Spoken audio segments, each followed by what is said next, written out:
Hello दोस्तों, अभी बिहार में इलेक्शन होने वाला है। 6 तारीख से इलेक्शन है। तो भाई अपने लिए लड़ो, अब दूसरे के लिए जात पात के नाम पर कितना लड़ोगे।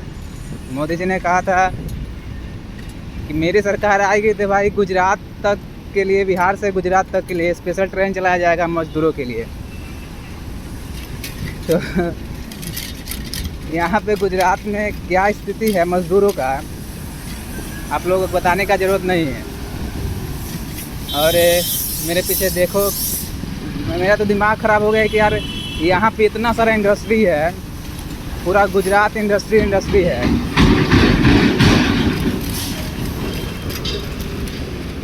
पूरा गुजरात ही इंडस्ट्रियल है, पूरा गुजरात में इंडस्ट्री कंपनी लगा हुआ है। बिहार में क्या है? बिहार में कुछ भी नहीं है।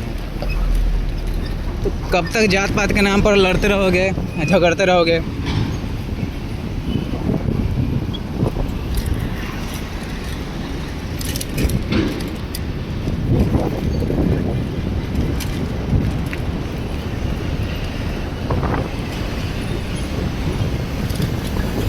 जात पात के नाम पर लड़ना छोड़ो और अपने लिए लड़ो।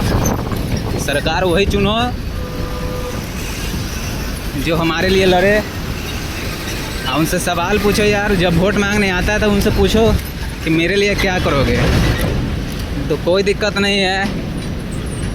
आप भी या गुजरात में, सूरत में आके मजदूरी किए हो और हम भी कर रहे हैं। हो सकता है कि आपका आने वाला जनरेशन भी करे वही गुजरात में आकर के ये फैक्ट्री में 10,000 15,000 के काम।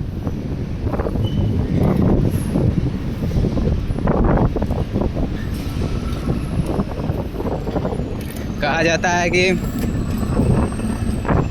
पढ़ लिख कर बैल हो गया है, वही वाला हाल है मेरा। हम भी पढ़ लिख कर के बैल हो गए हैं।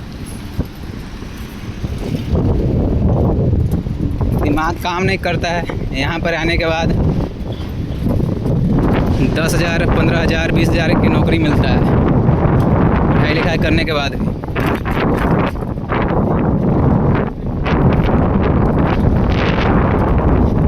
यहाँ पर आए हुए लमसम 10 दिन हो गया है।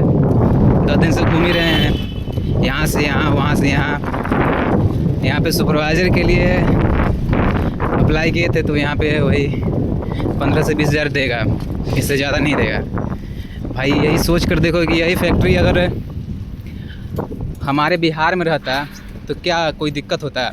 हम लोग वहाँ भी कमा सकते थे 15,000 20,000। भाई मजबूरी में सब कमाता है, लेकिन बिहार का बात रहता तो वहाँ पे अलग है। लेकिन वहाँ पे नहीं।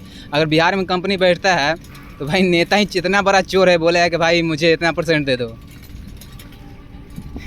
वहाँ पर परसेंटेज काटने लगता है। यार अपने लिए लड़ो कम से कम, नहीं लड़ोगे दूसरे के लिए तो भाई पूछो। जब वोट देने जाते हो, वोट जब मांगने आता है नेता, सब उनसे पूछा करो यार कि मेरे लिए क्या करोगे, मेरे बच्चों के लिए क्या करोगे। क्योंकि आपका तो ज़िंदगी चला गया है, जो आने वाला जनरेशन है उसका भी ज़िंदगी बर्बादी करेगा। लेकिन पूछता नहीं है कोई, ना आप पूछते हो ना हम पूछते हैं, सब डरता है।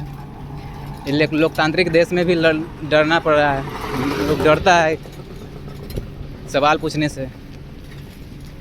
अब सवाल नहीं पूछोगे तो कोई दिक्कत नहीं है। जैसे आपका ज़िंदगी गया है, उसी तरीके से आने वाला आपका जनरेशन है, उसका भी ज़िंदगी चला जाएगा। तो सोचो करो कम से कम। यहाँ पे पूरा इंडस्ट्री है, पूरा भरा पड़ा इंडस्ट्री। यहाँ पे सबसे ज़्यादा पूरा बिहार यहाँ पे आके काम करता है।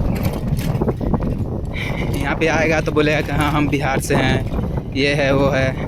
और घर जाने के बाद जाति पाति करने लगता है, जात के नाम पर वोट देता है, जात के नाम पर ये, जात के नाम पर वो। भाई जात के नाम पर जितना दिन लड़ोगे उतना दिन तक आपका जनरेशन ख़राब होगा।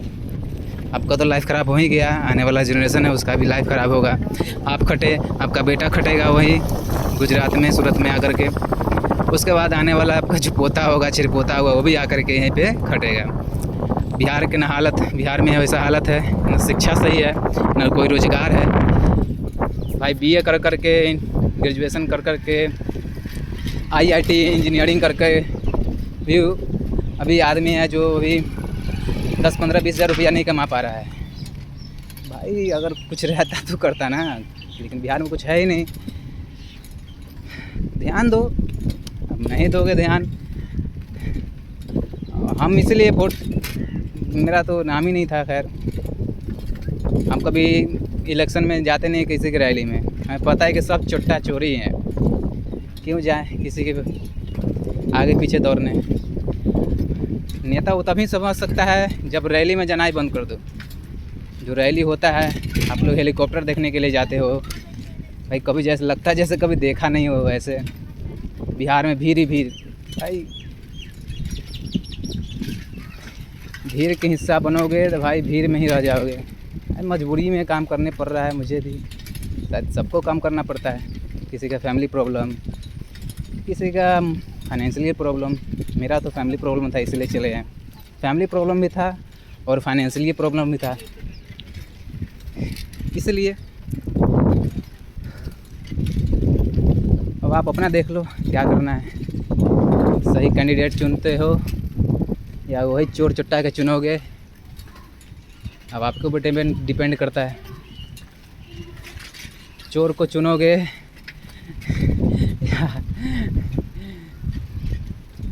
यार अब क्या बोले इसमें, अब देख लो आप। चलो ठीक है, चलते हैं, बाय।